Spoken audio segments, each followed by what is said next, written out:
നമസ്കാരം. മലയാളി വാർത്ത ഇൻസൈഡിലേക്ക് സ്വാഗതം. അങ്ങനെ ബി.ജെ.പിയും തങ്ങളുടെ സ്ഥാനാർത്ഥി പട്ടിക പ്രഖ്യാപിച്ചിരിക്കുന്നു. 47 ഇടങ്ങളിൽ ആദ്യഘട്ടം എന്ന രീതിയിൽ ആരൊക്കെ മത്സരിക്കുമെന്നതിൽ ഒരു വ്യക്തത വരുത്തിയിരിക്കുകയാണ് ബി.ജെ.പി. ഇതോടെ LDFും NDAയും രണ്ടും കൽപ്പിച്ച് രംഗത്തിറങ്ങിയിരിക്കുന്നു എന്ന പ്രതീതി ആകെ പരക്കുന്നു. കോൺഗ്രസിനെ സംബന്ധിച്ചുള്ള സാധ്യതാ പട്ടികകൾ ഇതിനോടകം തന്നെ പലരും ചർച്ച ചെയ്യുന്നു. പൊടുന്നനെ ഒരു പട്ടിക പ്രഖ്യാപിക്കാതെ മുഴുവൻ സ്ഥാനാർത്ഥികളെയും അണിനിരത്തിയുള്ള ഒരു വമ്പൻ പട്ടിക പ്രഖ്യാപിച്ച് തൊട്ടുപിറകെ തന്നെ പ്രചരണത്തിറങ്ങാൻ തന്നെയാണ് തീരുമാനിച്ചിരിക്കുന്നത്. അങ്ങനെ അംഗത്തിനൊരുങ്ങിയിരിക്കുന്നു കേരളം. നിയമസഭാ തെരഞ്ഞെടുപ്പിനുള്ള ബി.ജെ.പിയുടെ ആദ്യഘട്ട പട്ടികയിൽ 47 സ്ഥാനാർത്ഥികളിൽ 7 പേർ വനിതകളാണ്. ഇന്നാണ് പ്രഖ്യാപനമുണ്ടായത്. നേരത്തെ പറഞ്ഞുറപ്പിച്ചതുപോലെ തന്നെ ബി.ജെ.പി കാണുന്ന ഏറ്റവും പ്രധാനപ്പെട്ട അക്കൗണ്ട് പൂട്ടിയ മണ്ഡലത്തിൽ വീണ്ടും താമര വിരിയിക്കാൻ നേമത്ത് സംസ്ഥാന അധ്യക്ഷൻ രാജീവ് ചന്ദ്രശേഖരനെ തന്നെ മത്സരിപ്പിക്കും. ഇനി തൊട്ടടുത്ത ഏറ്റവും ചർച്ചയായിട്ടുള്ള മണ്ഡലം തിരുവനന്തപുരം വട്ടിയൂർക്കാവിൽ ആരായിരിക്കും? നേരത്തെ പല പേര് ഉയർന്നു കേട്ടിരുന്നുവെങ്കിലും ഏറ്റവും ഒടുവിൽ ആ സസ്പെൻസും ഇവിടെ അവസാനിച്ചിരിക്കുന്നു. ശാസ്തമംഗലം കൗൺസിലറും മുൻ DGPയും കൂടിയായിട്ടുള്ള R ശ്രീലേഖ തന്നെയായിരിക്കും വട്ടിയൂർക്കാവിൽ സ്ഥാനാർത്ഥിയാവുക. വട്ടിയൂർക്കാവിൽ കോൺഗ്രസ് പ്രതിനിധിയായി നിലവിൽ K മുരളീധരന്റെ പേരടക്കം ഉയർന്നു കേൾക്കുന്നുണ്ട്. മറുഭാഗത്ത് LDFനായി VK പ്രശാന്താണ് വട്ടിയൂർക്കാവിനെ പ്രതിനിധീകരിക്കുന്നത്. നിലവിലെ സിറ്റിംഗ് MLA എന്ന രീതിയിൽ തീപാറുന്ന പോരാട്ടം, ഒരു ത്രികോണ പോരാട്ടം അത് വട്ടിയൂർക്കാവിൽ പ്രതീക്ഷിക്കാം. സമാനമായി തന്നെ നേമത്ത് വൈഷ്ണയുടെ പേരാണ് നിലവിൽ ഉയർന്നു കേൾക്കുന്നത്. മുട്ടട കൗൺസിലറാണ്. അതോടൊപ്പം തന്നെ ഇപ്പോഴത്തെ MLA ആയിട്ടുള്ള മന്ത്രി ശിവൻകുട്ടി തന്നെയായിരിക്കും അവിടെയും LDFന്റെ സ്ഥാനാർത്ഥി എന്ന കാര്യത്തിൽ സംശയമില്ല. ഈ രണ്ട് മണ്ഡലങ്ങളാണ് ഏറെ ആകാംക്ഷയോടുകൂടി കേരള രാഷ്ട്രീയം ഉറ്റുനോക്കുന്നത്. മഞ്ചേശ്വരത്ത് K സുരേന്ദ്രൻ തന്നെ ഇത്തവണ ഇറങ്ങിയാൽ മതി എന്ന ശക്തമായ നിർദ്ദേശം ഉയർന്നു കേട്ടു. കഴിഞ്ഞ തിരഞ്ഞെടുപ്പുകളിൽ 800 വോട്ടിനും 88 വോട്ടിനും ഒക്കെ തന്നെ പരാജയപ്പെട്ട മഞ്ചേശ്വരം ഇത്തവണ വളരെ എളുപ്പത്തിൽ കൈയടക്കാൻ കഴിയുമെന്ന പ്രതീക്ഷ തന്നെയാണ് ബി.ജെ.പിക്കുള്ളത്. ബേപ്പൂരിൽ KP പ്രകാശ് ബാബുവിനെയും കാട്ടാക്കടയിൽ PK കൃഷ്ണദാസിനെയും കഴക്കൂട്ടത്ത് മുൻ കേന്ദ്രമന്ത്രിയായിരുന്ന V മുരളീധരനെയും ഒക്കെ മത്സരിപ്പിക്കുന്നുണ്ട്. കഴക്കൂട്ടത്ത് ഏറ്റവും അധികം സാധ്യത ബി.ജെ.പി കാണുന്ന ഒരു മേഖല കൂടിയാണ്. കാട്ടാക്കടയിലും ബി.ജെ.പിക്ക് സാധ്യത ഒട്ടും തെറ്റല്ലാത്ത രീതിയിൽ നോക്കിക്കാണുന്നുണ്ട്. സമീപകാലത്ത് CPI, കോൺഗ്രസ് എന്നീ പാർട്ടികൾ വിട്ട് ബി.ജെ.പിയിൽ ചേർന്നവരും ഈ പട്ടികയിൽ ഇടം പിടിച്ചു എന്നുള്ളതാണ്. ശോഭാ സുരേന്ദ്രൻ അടക്കം 7 വനിതാ സ്ഥാനാർത്ഥികൾ.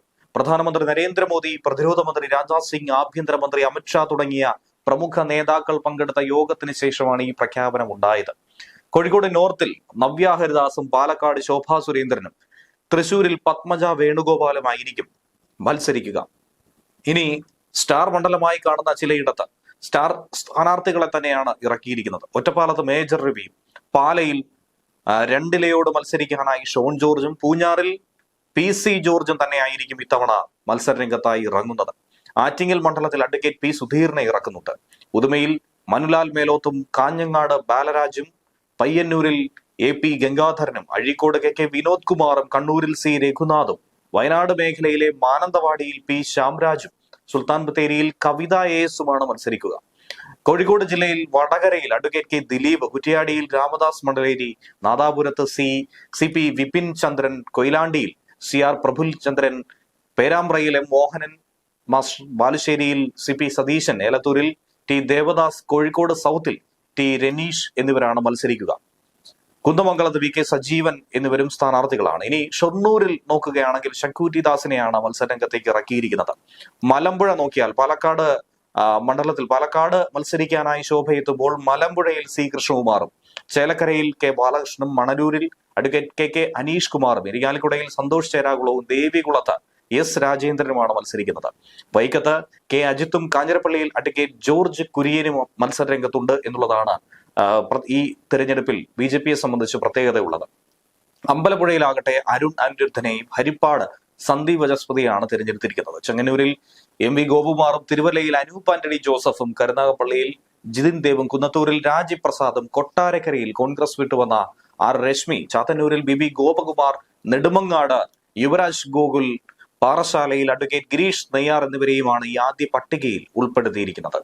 ഇനി തിരഞ്ഞെടുപ്പിൽ 3 മണ്ഡലങ്ങൾ കൂടി സ്ഥാനാർത്ഥികളെ പ്രഖ്യാപിച്ച NDAയുടെ ഭാഗമായ 2020 കൂടിയുണ്ട്. അങ്ങനെ വരുമ്പോൾ 47ഉം 3ഉം 50ലേക്ക് കടന്നിരിക്കുകയാണ്. തൃക്കാക്കരയിൽ സംവിധായകൻ അഖിൽ മാരാർ സ്ഥാനാർത്ഥിയാകുമെന്നാണ് നിലവിൽ സൂചനയുള്ളത്.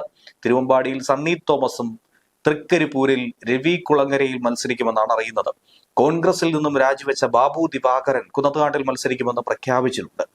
BJPയുടെ ആദ്യഘട്ട സ്ഥാനാർത്ഥി പട്ടിക വലിയ തോതിൽ തന്നെ ശ്രദ്ധ നേടുന്ന ഒരു പട്ടികയായി മാറിയിരിക്കുകയാണ്.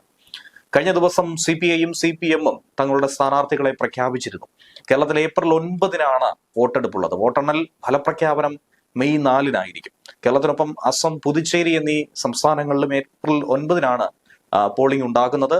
എന്നാൽ തമിഴ്നാട്ടിൽ ഏപ്രിൽ 23 തമിഴ്നാടും പശ്ചിമ ബംഗാളും ഏപ്രിൽ 23 വോട്ടെടുപ്പുള്ളത്. കേരളത്തിൽ മൂന്നാം തുടർഭരണം LDF ലക്ഷ്യമിട്ടുകൊണ്ടിരിക്കുന്ന സാഹചര്യത്തിൽ അധികാര വഴിയിലേക്ക്, ഇടനാഴിയിലേക്ക് തിരിച്ചെത്താനുള്ള പരിശ്രമത്തിൽ തന്നെയാണ് UDF ഉള്ളത്.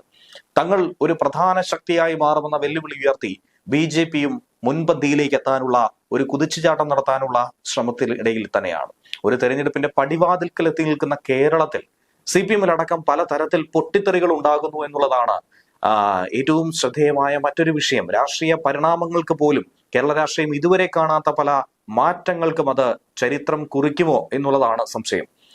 ഒരു കാലത്ത് പിണറായി വിജയനും VSും തമ്മിലുണ്ടായിരുന്ന ചേരിതിരിവ്, ഉൾപാർട്ടി വിഭാഗീയത, ഇതൊക്കെ തന്നെ അന്ന് വലിയ ചർച്ചയായതുപോലെ തന്നെ ഇന്നും അത്തരത്തിലൊരു ചർച്ചയാകാൻ പിണറായി വിജയനെതിരെ ഒരു കൂട്ടം കമ്മ്യൂണിസ്റ്റുകാർ അണിനിരക്കുന്നു എന്ന രീതിയിലുള്ള വാർത്തയാണ് പ്രചരിക്കുന്നത്. മുഖ്യമന്ത്രി പിണറായി വിജയനാൽ അന്ന് VSനെതിരെ പണിയെടുത്തവരെ പോലും ഇന്ന് തഴയുന്ന ഒരു സാഹചര്യം, പാർട്ടിയിൽ അടിമുടി പിണറായിസം പിടിമുറക്കി എന്ന ആക്ഷേപം തന്നെയാണ് നിലവിൽ പലരും ഉയർത്തുന്നത്. വിജയനും 3 ജയരാജന്മാരുമായിരുന്നു അന്ന് കണ്ണൂരിലെ പാർട്ടി എന്ന് പറയുന്നത്. ഒരു കാലത്ത് CPMൽ പ്രചരിച്ചിരുന്ന ഒരു ചൊല്ലുകൂടിയായിരുന്നു പിണറായി വിജയനും EP ജയരാജനും MV ജയരാജനും P ജയരാജൻ ഇവർ ചേർന്നാൽ അത് തന്നെയാണ് CPM സെക്രട്ടേറിയറ്റ്. പക്ഷെ ഈ തിരഞ്ഞെടുപ്പ് വരുമ്പോൾ ആ ഫോർമുലയൊക്കെ തന്നെ കഴിഞ്ഞു. ആ 3 ജയരാജന്മാരെയും വെട്ടി പിണറായി വിജയൻ മാത്രമായി ഏകാധിപതിയായി മാറിയിരിക്കുന്നു. ഇത്തവണ മറ്റാർക്കും സീറ്റ് കിട്ടിയില്ല എന്ന് സാരം. അതിൽ പാർട്ടിക്ക് അനഭിമതനായിക്കൊണ്ടിരിക്കുന്ന EP ജയരാജനൊക്കെ ഇതോടെ രാഷ്ട്രീയ രംഗത്ത് നിന്നും വിരമിക്കുന്നുണ്ട്. മറുഭാഗത്ത് നമുക്കറിയാം G സുധാകരന്റെ കാര്യം. ഇന്ന് നിലവിലുള്ള കമ്മ്യൂണിസ്റ്റുകാരിൽ ഏറ്റവും സീനിയറായ, ഏറ്റവും പ്രായം കൂടിയ, ഏറ്റവും കൂടുതൽ കാലം കമ്മ്യൂണിസ്റ്റ് മെമ്പർഷിപ്പ് ഉണ്ടായിരുന്ന അദ്ദേഹം നിലവിൽ പാർട്ടിക്ക് തന്നെ എതിരായി മത്സരിക്കുന്ന ഒരു സാധ്യത ഉണ്ടാകുന്നു എന്ന വാർത്തകൾ പ്രചരിക്കുന്നുണ്ട്. സമാനമാണ് കണ്ണൂരിലെ കരിസ്മാറ്റിക് നേതാവായിട്ടുള്ള P ജയരാജന്റെ കാര്യം. MV ജയരാജൻ മാത്രമാണ് ഇപ്പോഴും പാർട്ടിയോടൊപ്പം ചേർന്ന്, പിണറായിയോടൊപ്പം ചേർന്ന് നിൽക്കുന്നത് എന്ന വാർത്ത ഉണ്ടെങ്കിൽ പോലും പണ്ടത്തെ ജയരാജൻ അല്ല ഇന്നുള്ളത്. ആ പവറൊക്കെ പോയി എന്നാണ് കണ്ണൂരിൽ പലരും പറയുന്നത്. 2025 മാർച്ചിൽ നടന്ന കൊല്ലം സംസ്ഥാന സമ്മേളനത്തിൽ MV ജയരാജൻ പാർട്ടി സംസ്ഥാന സെക്രട്ടേറിയറ്റ് അംഗമായി. തുടർന്ന് ജില്ലാ സെക്രട്ടറി സ്ഥാനം KK രാഗേഷിന് വേണ്ടി അദ്ദേഹം ഒഴിഞ്ഞിരുന്നു. CPM കണ്ണൂർ ഘടകത്തിലെ ഒരു തലമുറ മാറ്റമായി അതിനെ നോക്കി കണ്ടു. പക്ഷെ ഫലത്തിൽ അത് പിണറായിസമായിരുന്നു എന്നതാണ് പലരും, അണികൾ അടക്കം പലരും ആവർത്തിച്ചു പറഞ്ഞത്. ഇതോടൊപ്പം തന്നെ P ജയരാജൻ അടക്കമുള്ളവർ ശക്തമായി എതിർത്തിട്ടുള്ള P ശശി പിന്നെയും താക്കോൽ സ്ഥാനങ്ങളിലേക്ക് എത്തിയത് വലിയ കല്ലുകടിയായി മാറിയിരുന്നു. CPM കണ്ണൂർ മുൻ ജില്ലാ സെക്രട്ടറി ആയിരുന്ന P ശശി 7 വർഷത്തെ പുറത്താക്കലിന് ശേഷം 2018 പാർട്ടിയിൽ തിരിച്ചെത്തി. കണ്ണൂർ ജില്ലാ സെക്രട്ടറി ആയിരിക്കെ ഒരു DYFI വനിതാ നേതാവിനോട് മോശമായി പെരുമാറിയെന്ന പരാതിയായിരുന്നു അദ്ദേഹത്തിനെതിരെ നടപടി സ്വീകരിക്കാൻ കാരണമായത്. 2010 ഡിസംബറിൽ ശശിയെ ജില്ലാ സെക്രട്ടറി സ്ഥാനത്ത് നിന്നും നീക്കി ബ്രാഞ്ച് കമ്മിറ്റിയിലേക്ക് തരം താഴ്ത്തി. എന്നാൽ അന്നത്തെ മുഖ്യമന്ത്രി VS അച്യുതാനന്ദൻ ഉൾപ്പെടെയുള്ളവരുടെ ശക്തമായ നിലപാടിനെ തുടർന്ന് 2011 ജൂലൈയിൽ അദ്ദേഹത്തെ പാർട്ടിയുടെ പ്രാഥമിക അംഗത്വത്തിൽ നിന്ന് തന്നെ പുറത്താക്കി. പക്ഷെ പിന്നീട് ഹസ്ദുർഗ് മജിസ്ട്രേറ്റ് കോടതി അദ്ദേഹത്തിനെതിരെയുള്ള ആരോപണങ്ങൾ തള്ളി അദ്ദേഹത്തെ കുറ്റവിമുക്തനാക്കി. അങ്ങനെ തിരിച്ചെടുക്കുകയായിരുന്നു ചെയ്തത്. ഇനി ഇപ്പോൾ വലിയ പൊട്ടിത്തെറി ഉണ്ടാകുന്ന ഒരു വിഷയം എന്ന് പറയുന്നത് PK ശ്യാമളയുടെ സീറ്റിനെ ചൊല്ലിയാണ്. ആന്തൂരിൽ സാജൻ എന്ന വ്യവസായിയുടെ മരണത്തിന് കാരണക്കാരി എന്ന പേരിൽ പോലും വിശേഷിപ്പിക്കപ്പെട്ട തളിപ്പറമ്പ് മുൻ മുനിസിപ്പൽ ചെയർപേഴ്സൺ ആയിട്ടുള്ള PK ശ്യാമള, അതിനുവേണ്ടി നിലവിൽ പാർട്ടി സെക്രട്ടറി MV ഗോവിന്ദൻ കിണഞ്ഞു പരിശ്രമിച്ചതൊക്കെ തന്നെ വലിയ കല്ലുകടിയായി മാറി. പല നേതാക്കളും ഇതിനോടകം തന്നെ കൊഴിഞ്ഞു പോകാനുള്ള കാരണമായി അതിനെ എടുത്തു പറയുന്നുണ്ട്. പാർട്ടിക്കാർക്ക് പോലും യോജിപ്പില്ലാത്ത ഒരു വനിതാ നേതാവ്, CPM സംസ്ഥാന സെക്രട്ടറി MV ഗോവിന്ദന്റെ ഭാര്യ എന്ന ക്രെഡിറ്റ് കൊണ്ട് മാത്രം ഇത്രയധികം നെഗറ്റീവുകൾക്കിടയിൽ നിൽക്കുന്ന സ്ഥാനാർത്ഥിയായി എന്ന് പാർട്ടിക്കകത്ത് തന്നെ വിമർശനം ഉയർന്നു. ഒരു കാലത്ത് അതുപോലെ തന്നെ CPMൽ ജീവിച്ചിരിക്കുന്ന രക്തസാക്ഷി എന്ന പരിവേഷമുള്ളയാളായിരുന്നു EP.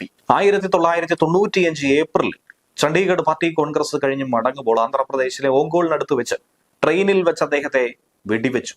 കേരള രാഷ്ട്രീയത്തെ തന്നെ പിടിച്ചുലച്ച സംഭവവും ഞെട്ടിച്ചതായിരുന്നു. കഷ്ടിച്ചാണ് മരണത്തിൽ നിന്നും അദ്ദേഹം രക്ഷപ്പെട്ടത്. ആ കേസിൽ KPCC അധ്യക്ഷൻ K സുധാകരനെതിരെ അന്ന് ഗൂഢാലോചന ആരോപണം ഉയർത്തിയിരുന്നു. പിന്നീട് കോടതി കുറ്റമുക്തനാക്കുകയും ചെയ്തിരുന്നു. ആക്രമണത്തിൽ കഴുത്തിൽ തറച്ച വെടിയുണ്ടയുടെ ചീളുകൾ ജയരാജന്റെ ശരീരത്തിൽ ഇന്നുമുണ്ട്. അത് നീക്കം ചെയ്തിട്ടില്ല. അതുകൊണ്ട് തന്നെ പാർട്ടിക്കാരുടെ വികാരമായി പല കാലഘട്ടങ്ങളിലും അദ്ദേഹത്തെ വാഴ്ത്തിപ്പാടിയിരുന്നു.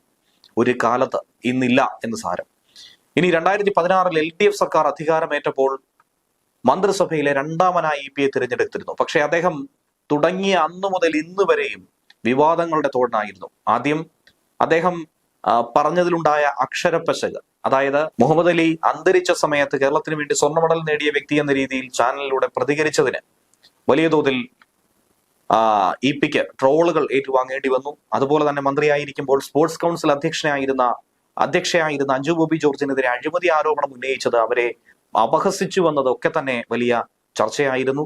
അതിനുശേഷം ബന്ധു നിയമന വിവാദം വന്നു. വ്യവസായ വകുപ്പിന് കീഴിലുണ്ടായിരുന്ന ഏറ്റവും അടുത്ത ബന്ധുവിനെ നിയമിച്ചത് അത് വലിയ വിവാദമായി മാറിയിരുന്നു. മറ്റു ചില ബന്ധുക്കളെയും ഉന്നത തസ്തികകളിലേക്ക് നിയമിക്കാൻ ജയരാജൻ ശ്രമിച്ചു എന്ന രീതിയിൽ സർക്കാരിനെ പ്രതിരോധത്തിലാക്കിയ വിഷയങ്ങളുണ്ടായിരുന്നു. സർക്കാരിന്റെ പ്രതിച്ഛായ സംരക്ഷിക്കാൻ 2016 ഒക്ടോബർ 14 അദ്ദേഹത്തിന് മന്ത്രിസ്ഥാനം തന്നെ രാജിവെക്കേണ്ടി വന്നു. ഈ കേസിൽ അന്വേഷണം വിജിലൻസ് തുടങ്ങിയെങ്കിലും അദ്ദേഹത്തെ ഒന്നാം പ്രതിയാക്കി FIR രജിസ്റ്റർ ചെയ്തു. 2017 സെപ്റ്റംബറിൽ കേരള ഹൈക്കോടതി കേസും റദ്ദാക്കി.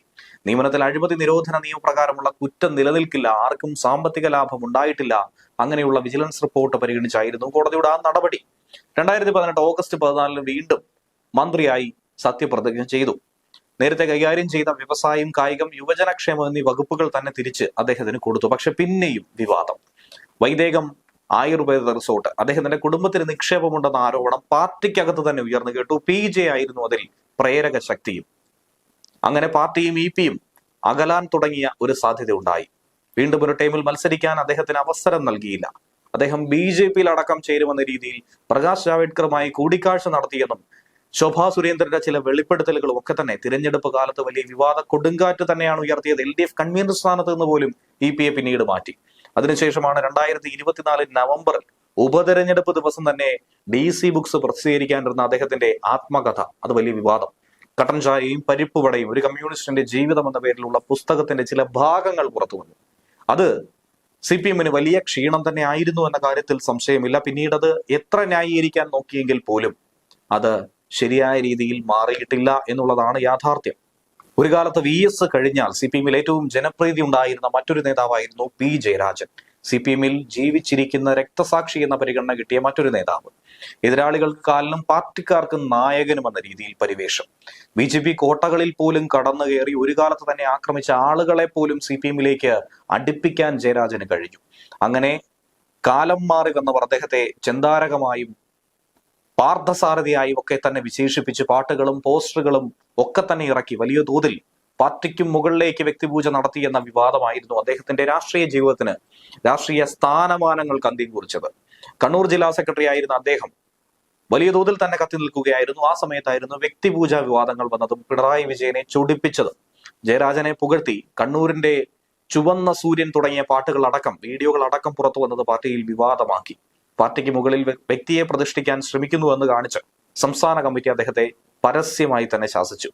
കണ്ണൂർ ജില്ലാ സെക്രട്ടറി ആയിരുന്ന അദ്ദേഹത്തെ 2019 വടകരയിൽ ഇറക്കി ലോക്സഭാ മണ്ഡലത്തിൽ മത്സരിപ്പിച്ചതുപോലും ഒതുക്കാനായിരുന്നുവെന്ന ആരോപണമുണ്ടായി. P മുരളീധരനോട് കിതച്ച് തന്നെ പരാജയപ്പെടുന്ന സാഹചര്യം ഉണ്ടായി. തെരഞ്ഞെടുപ്പിൽ തോറ്റതോടെ അദ്ദേഹത്തിന് ജില്ലാ സെക്രട്ടറി സ്ഥാനം തിരിച്ചു കിട്ടിയതുമില്ല എന്നുള്ളത് യാഥാർത്ഥ്യം. ഇത്തരത്തിൽ പല ഒതുക്കലുകളും വെട്ടിനിരത്തലുകളും ഏറ്റവും ഒടുവിൽ G സുധാകരനിൽ വരെ എത്തി നിൽക്കുന്നു. ഈ തിരഞ്ഞെടുപ്പിൽ ഇതൊക്കെ ഏത് രീതിയിൽ സ്വാധീനിക്കും, ഏത് രീതിയിൽ പ്രേരക ശക്തിയായി മാറുമെന്നുള്ളത് കണ്ടു തന്നെ അറിയാം. ന്യൂസ് ഡെസ്ക് മലയാളി വാർത്ത.